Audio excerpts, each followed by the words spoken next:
Hari ini dan besok diprediksi menjadi puncak arus balik Lebaran 2024. Lalu bagaimana catatan media dalam memotret peristiwa arus balik Lebaran kali ini di tengah evaluasi arus mudik yang memiliki sejumlah catatan. Untuk membahasnya sudah bergabung melalui sambungan virtual Wakil Pemimpin Redaksi CNN Indonesia TV, Revolusi Riza. Selamat malam Mas Revo. Selamat malam, Caca. Mas Revo, puncak arus balik ini sudah mulai terjadi sejak kemarin sebenarnya ya, dan diprediksikan baru akan berakhir besok. Sejauh ini memang pantauan di lapangan dari live teman-teman di lapangan kondisinya kondusif walau ada yang ramai lancar ataupun sudah mengalami kepadatan arus lalu lintas yang cukup panjang. Nah, berkaca dari kecelakaan yang terjadi pada saat arus mudik kemarin, setidaknya ada dua, yang satu bahkan menewaskan 12 orang. Apa yang harus diperbaiki di arus balik ini dan apa saja yang harus menjadi catatan? Ya, Caca, kalau kita melihat memang ketika dalam sepekan terakhir ini, ketika arus mudik berlangsung, dan kemudian susul dengan saat ini kita mengalami puncak arus balik, ada beberapa hal yang kemudian menonjol terkait dengan kecelakaan tadi. Kejadian paling menonjol tentu adalah yang ketika Majasa bertabrakan dengan Grand Max kilometer 58 tol Cikampek, ketika ada kecelakaan tunggal bus Rosalia ini tol Batu. Yang itu korban jiwa juga itu menjadi catatan yang cukup penting dalam arus mudik kemarin. Yang catatan kita tentu lagi-lagi kita ya. Pertama, kalau dari hasil penyelidikan KNK tidak cukup dalam tidak cukup fit dalam karena mengejar target. Dan kemudian catatan ketiga adalah Grand Max yang seharusnya berpenumpang 8 orang lebih dari kapasitasnya, dan tentu membuat posisi kendaraan tidak cukup aman dalam berkendara, terutama dalam kecepatan yang relatif di jalan tol. Kemudian juga jika proses kontraflow mungkin ini juga menjadi catatan tersendiri pada kepolisian, bagaimana membuat kontraflow itu aman. Karena dalam kejadian kemarin memang ketika Grand Max keluar dari jalur dan menghantam bus Prima Jasa, biasanya kan kontraflow itu hanya diberi pembatas kun warna orange gitu ya, yang segitiga gitu.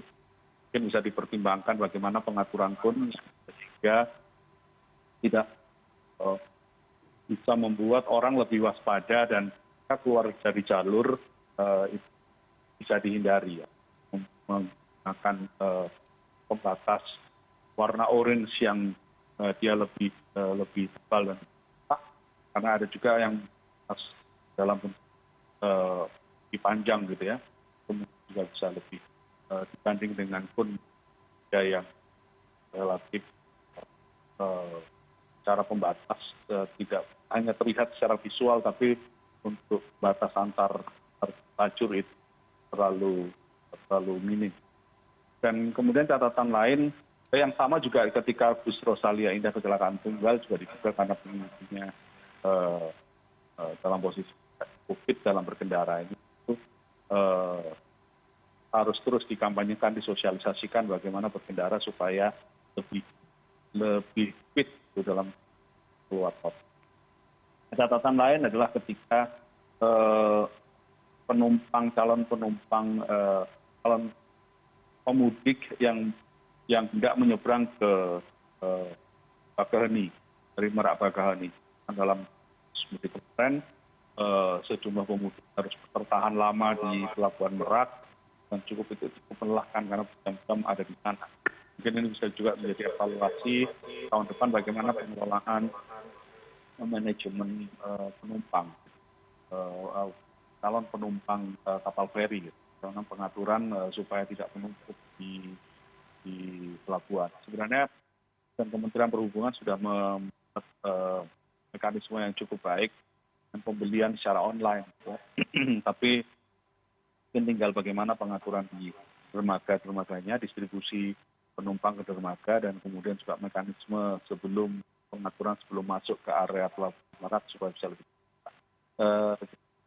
Tentu pemerintah dalam hal ini Kementerian Perhubungan, Kepolisian, Jasa Marga, Jasa Raja, dan lain sebagainya, tentu sudah melakukan evaluasi-evaluasi terkait pelaksanaan arus mudik. Dan kita harap ini juga evaluasi ini akan memperbaiki di arus mudik tahun depan. Nah, terkait dengan arus balik ini, Caca, ini lebih diuntungkan karena pemerintah juga menambah pertama tidak langsung masuk pada hari Senin, tapi masuk hari Selasa, sehingga arus balik bisa distribusikan selama beberapa hari ini. Mulai kemarin itu misalnya sudah ada himbauan kembali ke ibu kota lebih cepat, misalnya kembali arus balik lebih cepat, orang balik lebih cepat dari kampung halaman, sehingga tidak menunggu pada hari-hari menjelang akhir-akhir masuk masa kerja. Kemudian kebijakan pengaturan WFH dan WFO bagi ASN yang layanan publik harus masuk WFO, ketika masuk kantor, sementara yang lain mungkin masih bisa diberi toleransi. WFH ini semoga bisa mengurangi kepadatan-kepadatan arus balik. Walaupun tentu kita juga berharap bahwa layanan-layanan publik jangan sampai terganggu dengan adanya WFH dari para ASN. Tapi tentu ini juga kita berharap, kalau kita melihat pemerintah kemarin sudah cukup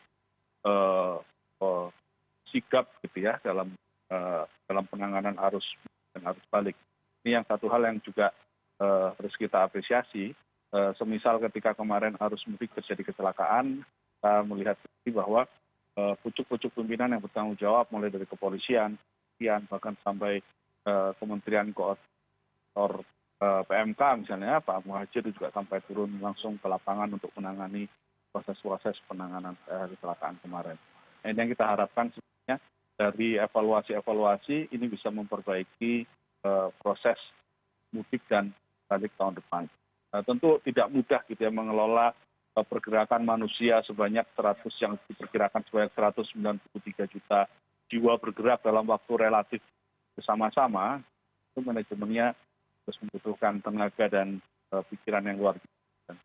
Dan sejauh ini kita melihat yang paling penting adalah di luar kejadian-kejadian kecelakaan yang terjadi, aparatur pemerintah ini bekerja cukup sigap dalam pantauan yang kita lakukan.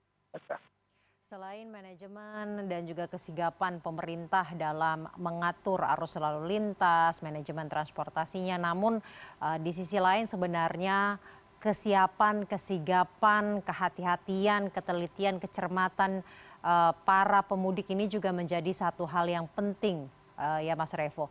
Lalu bagaimana agar benar-benar para pemudik ini sadar bahwa kesiapan mereka adalah salah satu elemen paling penting agar arus balik ini bisa terjadi dengan benar-benar kondusif dan mereka bisa sampai kembali ke tempat perantauan dengan selamat, Mas. Ya, sebenarnya kan kalau kita kan dengan di tahun-tahun lalu lah, tahun-tahun ketika tol Trans Jawa belum ada, atau Sumatera yang selatan, ya, ruas sampai Sumatera Selatan itu belum ada kan, perjuangan mudik itu jauh lebih berat dibanding tahun-tahun sekarang. Walaupun memang kalau misalkan pemudik ini sampai ke wilayah misalnya ke Surabaya, kalau misalkan kecepatannya dalam standar 80-100 km per jam saja kan membutuhkan waktu paling tidak 9 jam, 10 jam perjalanan. Itu di luar kalau misalkan beristirahat, makan atau sholat. Jadi artinya jalanan ini dalam kondisi normal saja bisa 10 jam kalau misalkan sampai ke Surabaya. Itu dalam perjalanan sepanjang itu butuh tenaga yang cukup fit dan bugar. Nah, dalam artian sebelum melakukan perjalanan tentu harus beristirahat yang cukup, atau paling tidak kita memiliki partner untuk nanti menjadi pengemudi. Nah, ini yang menjadi paling penting sebenarnya selain dari kesiagaan memang benar di samping kesiagaan dari aparat pemerintah, kepolisian yang mengatur lalu lintas, tentu kondisi badan harus dijaga dengan baik. Pakar-pakar kesehatan, tenaga-tenaga kesehatan, dokter sebagainya sudah menyarankan bahwa berkendara harus maksimal 2 sampai 4 jam harus beristirahat tidak non-stop ya.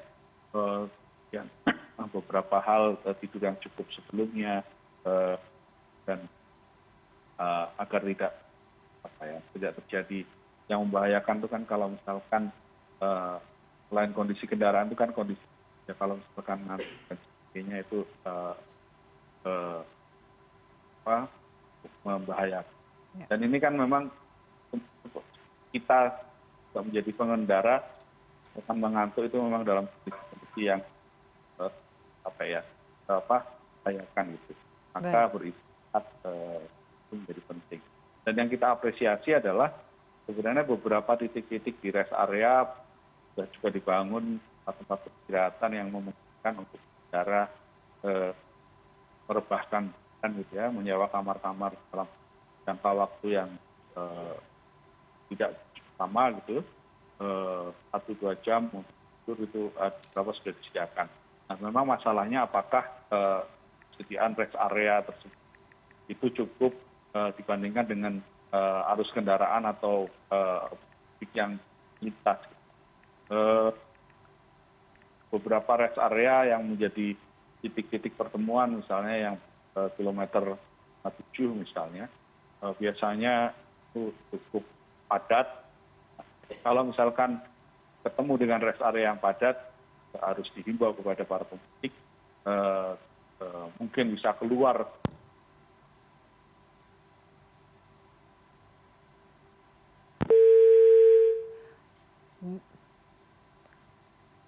Baik, mohon maaf namun sambungan kami terputus dengan Wakil Pemimpin Redaksi CNN Indonesia, Revolusi Riza. Dan selanjutnya,